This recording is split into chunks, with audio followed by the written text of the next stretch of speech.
하나님 아버지 감사합니다. 오늘 저희들과 동행하여 주시옵소서.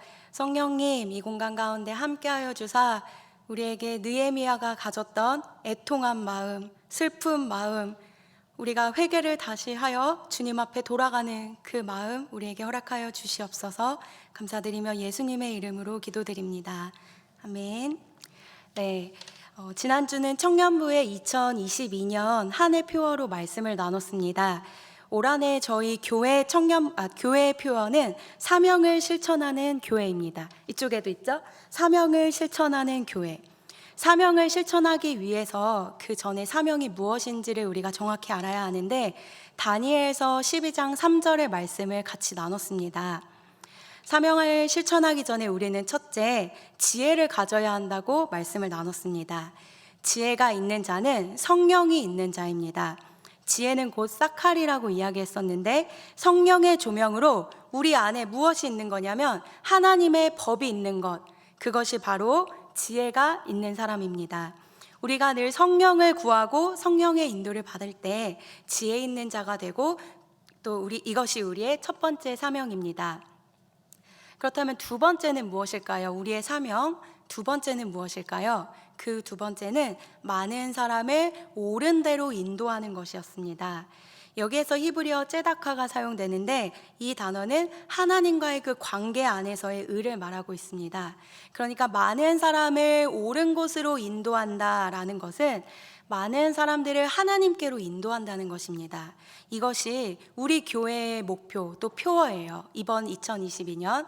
그래서 우리가 생각할 것, 또 우리가 실천하는 두 가지는 이 두 가지에 충성되었으면 좋겠는데, 첫째는 성령으로 인하여 우리 안에 하나님의 법을 갖는 지혜가 있는 것, 또 두 번째는 많은 사람을 하나님 복에 인도하는 것, 이 두 가지가 바로 우리의 사명입니다.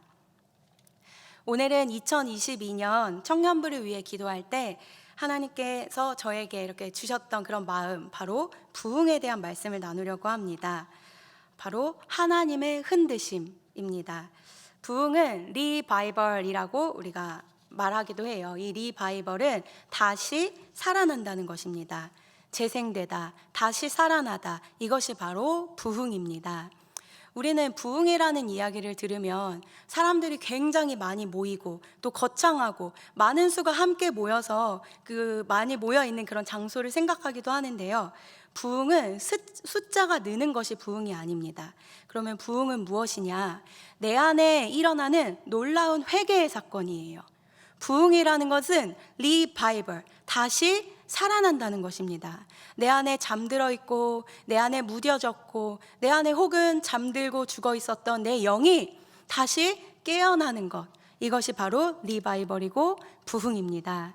항상 살아있는 상태가 있다면 그것은 부흥이라는 단어를 쓰지 않아요. 왜냐하면 다시 살아나는 것이기 때문입니다. 부흥 전에는 잠들어 있고 죽어 있다가 다시 살아나는 것입니다. 성경에는 하나님의 백성을 흔드시는 사건들이 여러 번 나와요. 오늘 본문 내용에도 나오기도 하는데요. 이스라엘이 다른 나라들에게 멸망당하면서 포로로 끌려가기도 하고요. 나라를 빼앗기기도 합니다. 또 그 포로로 갔을 때 70년이라는 세월을 거의 포로로 보내면서 뿔뿔이 흩어지는 일들도 생겨납니다. 성전은 불타고 또 허물어졌습니다. 하나님의 사람들에게 왜 이런 고통이, 또 왜 이런 시험이 일어나는 것일까요? 이것이 바로 하나님의 흔드심입니다. 하나님이 흔드시는 거예요. 하나님이 흔드실 때 두 가지 반응이 일어납니다. 어떤 사람들은 불평을 하기도 하고요, 하나님을 떠나기도 합니다.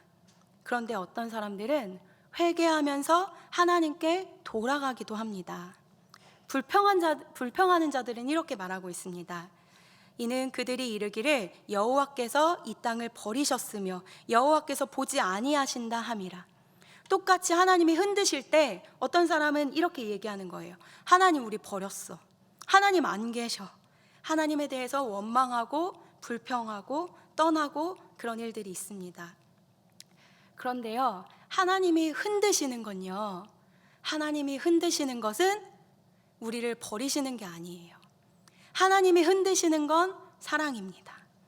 하나님이 흔드시는 게 왜 사랑일까요? 왜 구원일까요?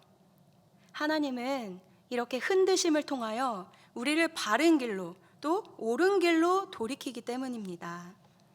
하나님의 온전한 뜻을 모르고 그 상황들을 모르고 있는 사람들은 하나님이 우리를 흔드실 때 우리를 버렸다고 하지만, 우리 기독교인들, 우리 그리스도인들은 하나님이 흔드실 때 넘어지지 않습니다.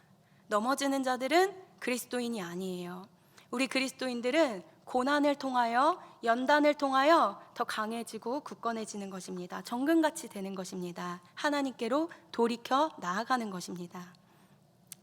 하나님은 자기 백성들을 정말 사랑하세요. 그래서 영원한 완전한 심판이 있기 전에, 그 영원한 심판 가운데 가기 전에, 우리가 정말 그 심판 때까지 가기 전에 먼저 흔드시는 것입니다. 그러면서 내게로 돌아오라.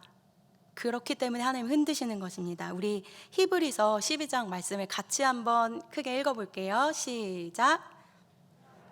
주의 징계하심을 경히 여기지 말며 그에게 꾸지람을 받을 때에 낙심하지 말라. 주께서 그 사랑하시는 자를 징계하시고 그가 받아들이시는 아들마다 채찍질 하심이라. 하나님이 아들과 같이 너희를 대우하시나니 어찌 아버지가 징계하지 않는 아들이 있으리요. 징계는 다 받는 것이거늘 너희에게 없으면 사생자요 친아들이 아니니라. 말씀은 이렇게 증거하고 있어요. 하나님이 우리의 아버지시기 때문에 우리를 혼내는 것이래요. 하나님께 혼나고 있습니까, 여러분?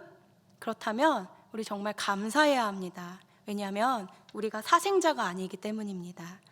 하나님이 나를 채찍하며 바른 길로 인도하고 있구나. 어려운 상황, 또 광야가 펼쳐지는 그런 것은 우리에게 저주가 아니라 우리에게 축복입니다. 우리더러 죽지 말고, 죽어있지 말고 하나님께로 돌아오라고. 하나님께서 흔드시는 채찍질, 회초리, 하나님의 사랑이십니다. 오늘 본문을 들어갈 텐데요, 이 오늘 본문도 바로 부흥, 다시 사는 이야기, 하나님이 막 흔드시는 이야기, 그 가운데 느헤미야가 어떻게 반응하는지에 대한 이야기가 이어집니다. 오늘 느헤미야 그 1장에는요, 이 1장을 보기 전에 우리가 이스라엘의 역사, 배경 지식을 알면 조금 더 이해가 쉬운데요, 처음에 첫 왕이 사울 왕이었죠. 사울 왕을 시작으로 그 다음 왕이 다윗 왕이었죠. 다윗 왕이 아들을 낳았는데 솔로몬 왕이었어요. 근데 솔로몬 이후부터는요, 이스라엘이라는 나라가 두 개로 쪼개져요. 그래서 북이스라엘과 남유다로 쪼개집니다. 그래서 각각 왕들이 세워져요. 북쪽에 있었던 이스라엘들이 통치를 하다가 너무 하나님의 뜻대로 살지 않으니까 멸망하고 포로가 되어가는데요, 아수르에게 멸망을 해요. 북이스라엘 먼저 멸망하였고 밑에 남유다가 쭉 가다가 누구에게 멸망하였냐면 바벨론에게 멸망을 해요. 그렇게 바벨론에게 멸망했을 때 포로로 끌려갔던 사람이, 유명했던 사람이 누구냐면 바로 다니엘이죠. 그런데 그렇게 위에는 아수르에게, 남유다는 바벨론에게 포로로 끌려가는데요, 이것을 또 통치한 나라가 있었어요. 이후에 다 망하고. 그게 어디였냐면 바로 페르시아예요. 페르시아에게 통치를 받던 시대가 바로 이 느헤미야의 시대입니다. 그때 페르시아의 여왕 중에 우리가 잘 아는 성경 인물이 누구냐면 바로 에스더죠.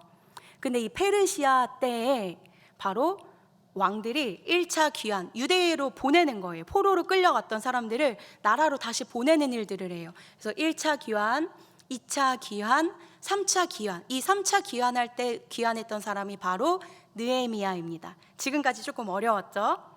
어려운 것도 있고, 다시 그 바벨론, 그 페르시아 통치했던 그 왕들이 귀환을 보내는 거예요. 그때 이제 느헤미야가 있었는데요, 우리 같이 1장 2절을 읽어보겠습니다. 시작.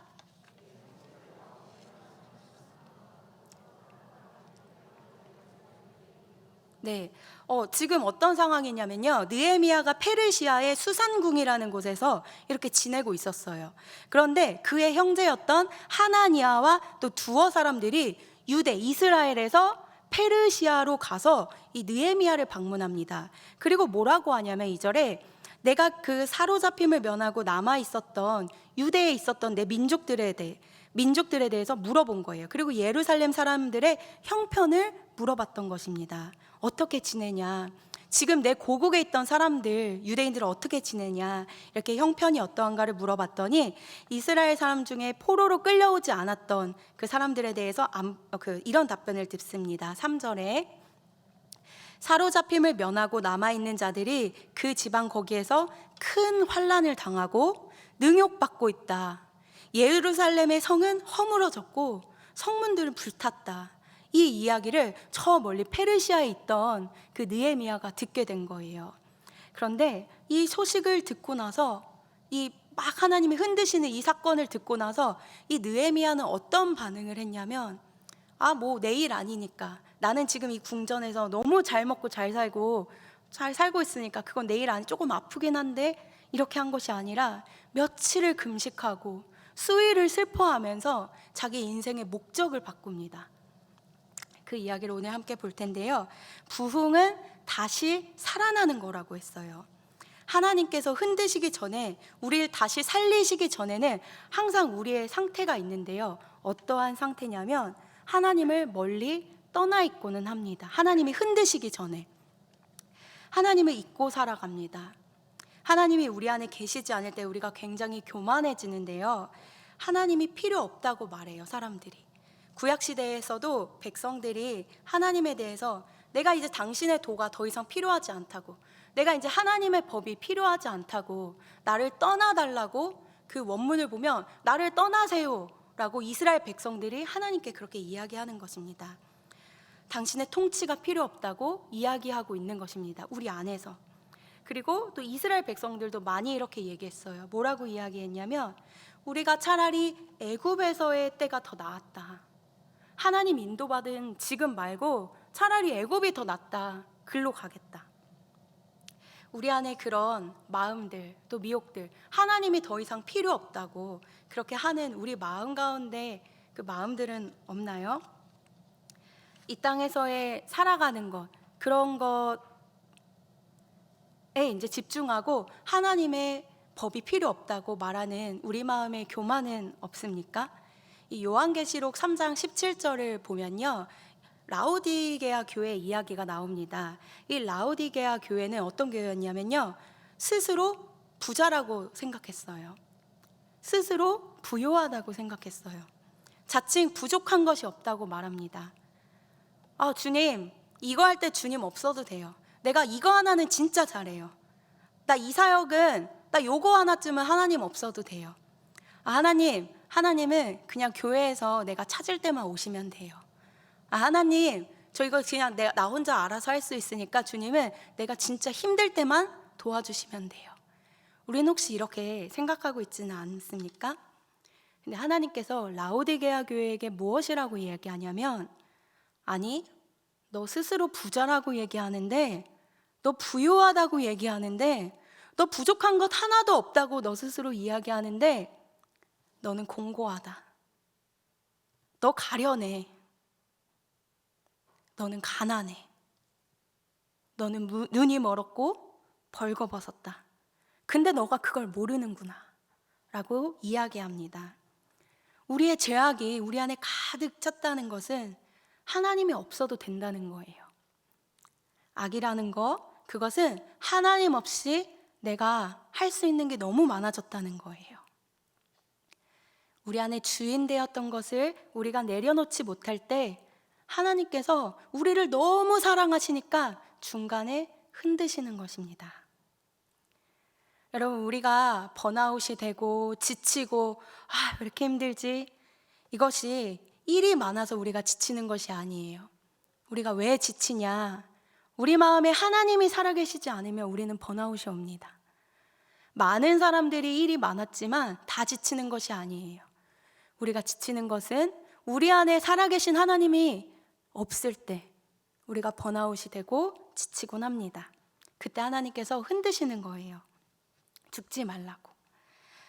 하나님이 아까도 얘기했지만 하나님이 흔드실 때 두 가지 반응이 있습니다. 하나는 불평, 불만, 하나님을 뒤돌아서 버림. 또 하나는 회개하며 주님 앞으로 나아가는 것입니다. 느헤미야가 주님 앞에 그렇게 나아갔어요. 4절부터 9절까지, 오늘 본문 끝까지가 이 느헤미야의 회개 기도였습니다. 하나님의 흔드심 앞에 이 느헤미야가 어떻게 반응하냐면요, 회개합니다.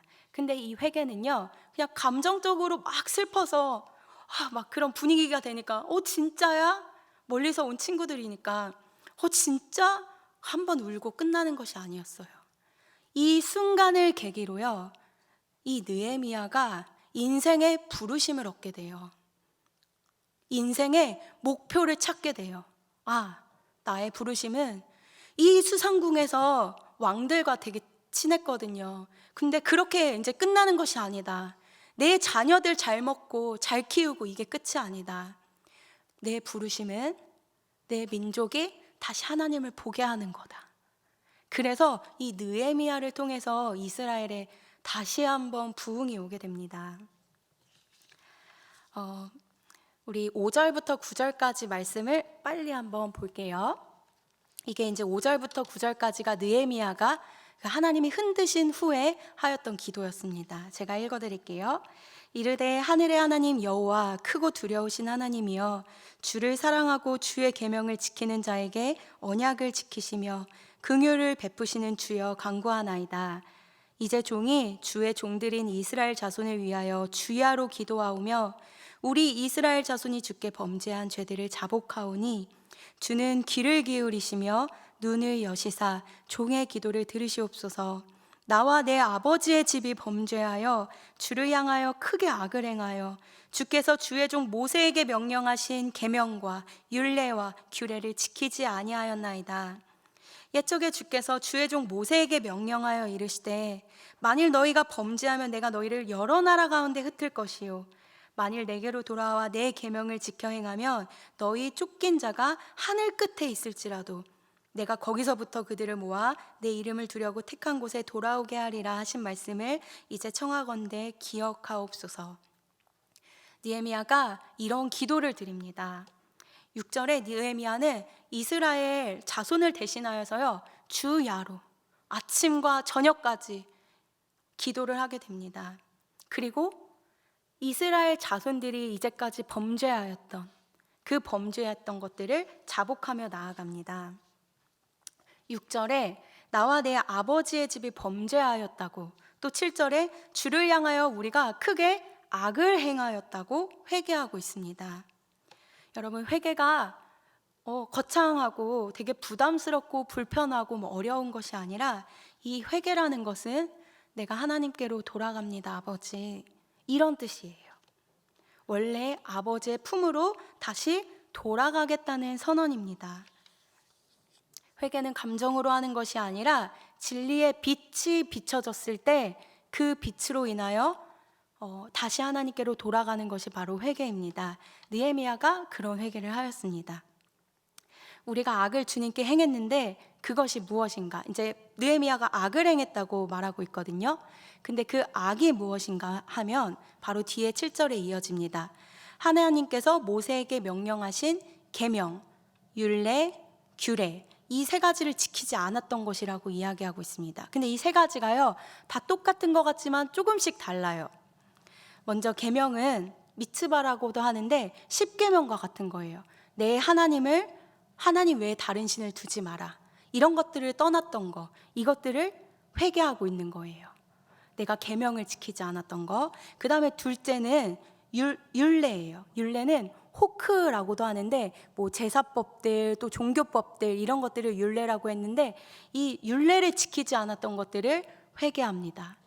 또 마지막으로는요, 규례였어요. 이 규례는 미시파트라고 하는 건데, 사람과 사람들 관계 안에서 정의 또 공의 이런 것들을 지키지 않았던, 나의 이기적이었던 그런 것들을 회개하는 거예요. 이런 것들을 느헤미야는 악이라고 말하고 있으면서 우리 선조들이 또 우리 이스라엘이 이 세 가지를 주님 앞에 하지 않았던 것들을 회개하며 나아갑니다. 하나님께서 흔드실 때 느헤미야가 이런 것들을 회개하며 나아가는데요, 회개는 내 감정이나 그냥 내 생각대로 하는 것이 아니라 이렇게 하나님의 법으로 하는 것입니다. 그래서 회개할 때 정말 중요한 것이 무엇인가? 우리 안에 말씀이 있어야 돼요. 우리 안에 진리이고 살아 역사하고 원동력 있고 살아 움직이는 하나님의 말씀이 내 가운데 있을 때 그것을 기준으로 우리가 회개하는 것입니다. 그냥 내가 저 사람한테 너무 못해줬는데, 내가 이번에 배려가 조금 없었는데, 내가 이거 조금 못한 것 같은데, 이것이 회개가 아니라 회개에는 정확한 기준이 있는 거예요. 바로 하나님의 진리의 말씀, 빛, 이것이 우리 안에 있을 때 우리가 회개하고 하나님 아버지께 돌아갈 수 있는 것입니다. 그러면서 8절에 하나님은 흩으시기도 하고 모으시기도 하는 하나님이다 라고 하면서 우리가 악했기 때문에, 우리가 범죄했기 때문에 하나님은 우리를 다 흩으시면서 전 세계의 포로로 막 다 끌려가게 하고 우리를 고통 가운데 있게 하시는데, 하나님 우리가 회개합니다. 주님 약속하셨어요. 내가 만약에 우리가 돌아와서 하나님의 계명을 지켜서 행하면 저 멀리 쫓긴 자들, 하늘 끝에 있는 자라도 하나님이 찾아서 다 모은다고 하셨는데, 하나님, 우리 선조들 또 우리 이스라엘이 하나님의 뜻을 따르지 않았던 것을 회개합니다 라고 하면서 하나님께 부르짖습니다. 여러분, 하나님께서 이렇게 흔드실 때가 있습니다. 이 흔드심은 하나님의 사랑이에요. 계속 이야기하고 있지만 하나님의 사랑입니다. 느헤미야는 하나님께서 이스라엘을 흔드실 때, 또 채찍질로 전 세계 포로로 가게 하시고 아픔을 갖고 있을 때 하나님 왜 그래요? 라고 불평불만하면서 떠나는 것이 아니라 그때에 마음을 자복하면서 무릎을 꿇고 민족의 죄들을 회개했습니다. 하나님, 생각해보니까 우리가 하나님을 떠났어요. 우리 민족 가운데 하나님의 법이 없었어요. 하나님, 진정으로 회개합니다 하면서 돌아오는 그 느헤미야가 됩니다. 결론입니다. 하나님이 흔드시는 때가 있습니다. 하나님의 흔드심은 사랑이에요. 진짜 끝이 오기 전에 우리가 졸고 있고 자고 있는 것을 넘어 이제 죽으려고 할 때 하나님이 흔들어 깨우시는 것입니다. 왜 흔들어 깨우시냐? 내게로 돌아오라고 말씀하시는 거예요. 아예 죽기 전에 너희가 지금 나를 떠나 악한데, 너희가 지금 너희 마음 가운데 내 계명이 없어진 지 오랜데, 라우디게아 교회처럼 하나님 여기에서는 주님은 필요 없어요. 회사는 교회랑 달라요. 이곳은 교회랑 달라요. 여기서 하나님 이야기하면 나 찐따예요. 이런 게 아니라 모든 영역에서 하나님이 필요해야 되지 않을까요? 모든 영역에 하나님의 법이 서야 되지 않을까요? 우리가 그런 것들을 회개하면서 정말 주님이 흔드실 때, 내 삶이 고난, 또 연단, 광야와 같은 삶을 지나고 있을 때 우리 안에 법이 없었구나, 우리 안에 우리가 하나님을 멀리 떠났구나를 생각하며 주께 돌아오는 우리가 되었으면 좋겠습니다. 이 시간 함께 우리가 기도하면서 나아갔으면 좋겠습니다. 하나님께서는 우리에게 말씀하고 계세요. 하나님이 원하는 제사가 있는데, 내가 원하는 제사가 있는데 얘들아, 내가 원하는 제사는 화려하고 반짝이고 많은 사람들이 주목하는 그런 제사가 아니다. 내가 진짜 너희에게 원하는 제사는 너희의 상한 심령이다. 너희의 가난한 심령이다. 너희의 가난한 마음이다. 너희의 심령이 가난하지 않다.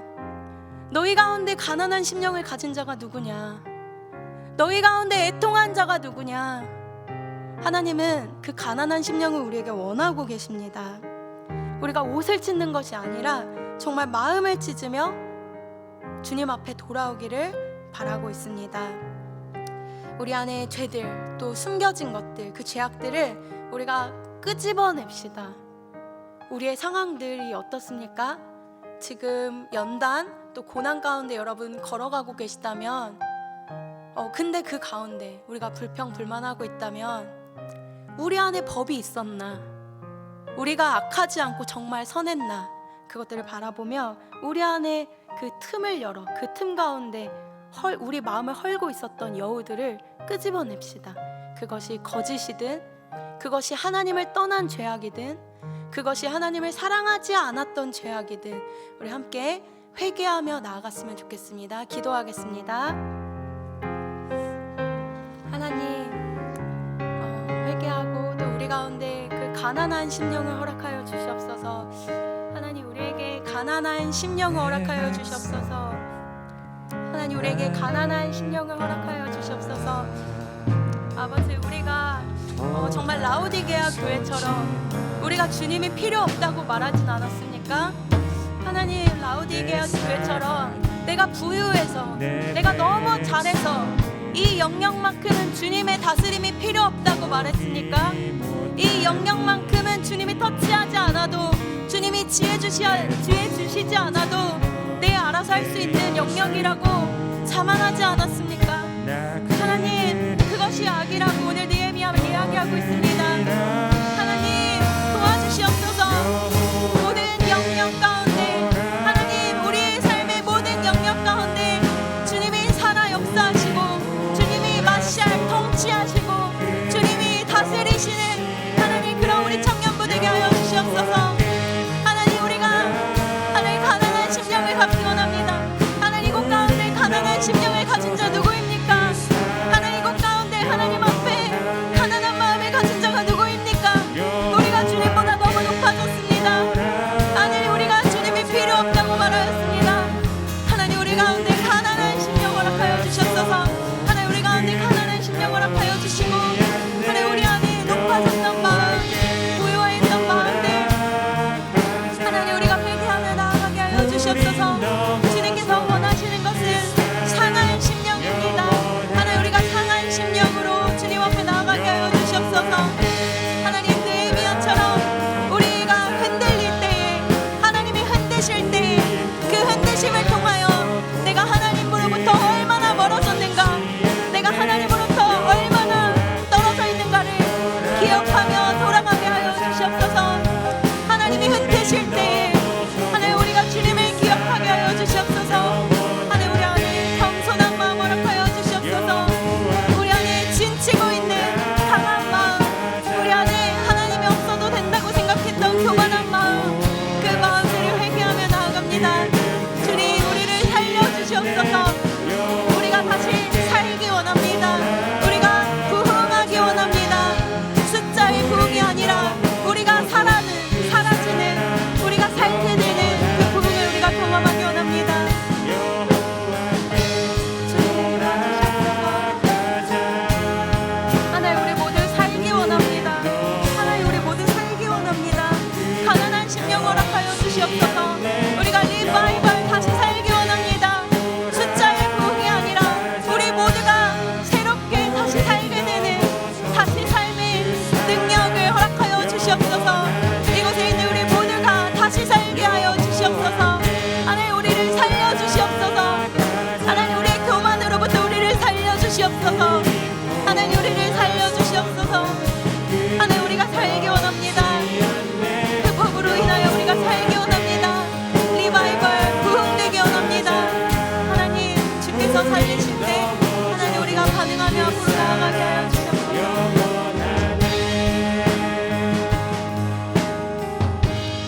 두 번째 기도입니다. 우리 삶에 하나님이 흔드시고 계시는 고난의 상황이 있습니까? 하나님이 사랑하는 것입니다. 부흥의 하나님께서 우리를 부흥의 대로로 인도하고 계시는 것입니다. 오늘 우리가 기도할 때 고난에서 넘어지지 않게 하옵소서. 그 고난을 넘어 느헤미야처럼 회개하며 또 공동체를 위해 그 중보하며 나아가게 하여 주시옵소서. 특별히 이번 시간 기도할 때는 우리 셀들을 위해서 또 우리 공동체를 위해서 기도하겠습니다. 나 혼자만의 신앙, 나만 잘 되는 신앙, 나만 능력받는 신앙, 나만 뜨거운 신앙이 아니라 정말 공동체를 향하여 느헤미야 같은 마음을 갖고 우리가 모두 살아나는, 다시 사는 신앙인들 될 수 있도록 우리 공동체를 생각하면서 우리 다시 살고 싶습니다. 이렇게 공동체 위해서 같이 기도하겠습니다. 그 공동체 안에 진리의 법이 있도록 우리 함께 기도하겠습니다.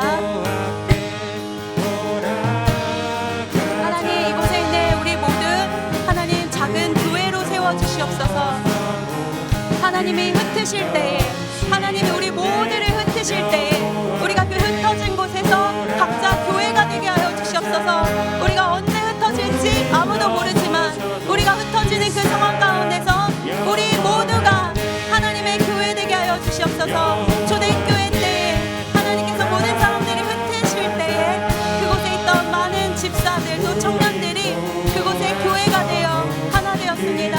하나님, 이곳에 있는 우리 청년들 한 사람 한 사람 교회로 지어주시옵소서. 이들이 교회가 되게 하여 주시옵소서.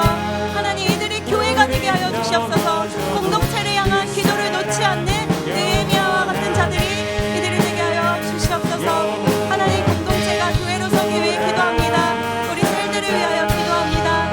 셀들이 정말 교회로 서질 때 우리 안에 검이 있게 하여 주시고 악에 머물러 있는 것이 아니라 하나님의 말씀으로 인하여 정말 주님께로 돌아오는 그런 셀들이 되게 하여 주시옵소서.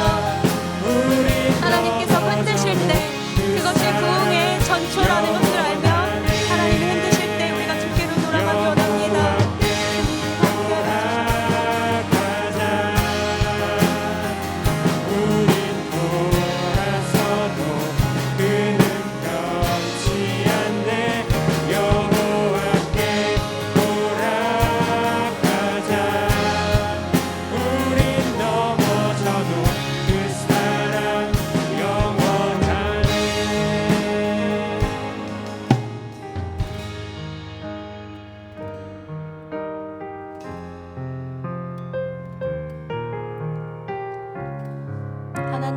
하나님이 흔드실 때 우리를 향한 영원한 구속사역의 선물임을 잊지 않게 하여 주옵소서.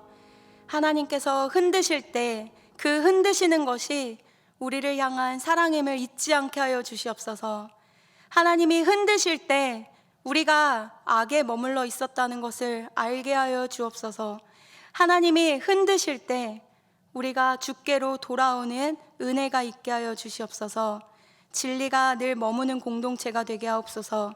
예수님의 이름으로 기도드립니다. 아멘.